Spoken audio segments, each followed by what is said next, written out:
ইরানের সর্বোচ্চ ধর্মীয় নেতা আয়াতুল্লাহ আল খামেনি সহ দেশটির ঊর্ধ্বতন সামরিক কর্মকর্তাদের হত্যার প্রতিবাদে ঢাকায় বিক্ষোভ মিছিল এবং সমাবেশ করেছে জামায়াতে ইসলামী। বিকেলে বায়তুল মোকাররম জাতীয় মসজিদের উত্তর গেটে বিক্ষোভ সমাবেশ করে দলটি।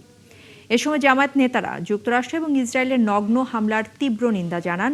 মুসলমানদের উপর ইহুদিদের হামলা নির্যাতন চললেও জাতিসংঘ সহ কয়েকটি দেশ তাদের তাবেদারি করছে বলে মন্তব্য করেন জামায়াতের নায়েবে আমির এটিএম আজহারুল ইসলাম।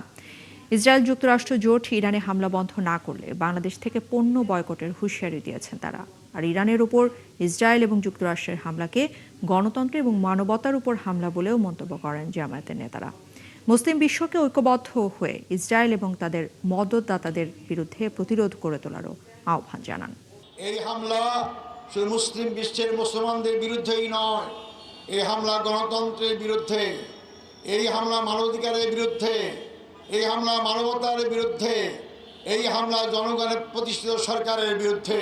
কোন শক্তি এই হামলা নিন্দা না করে পারে না।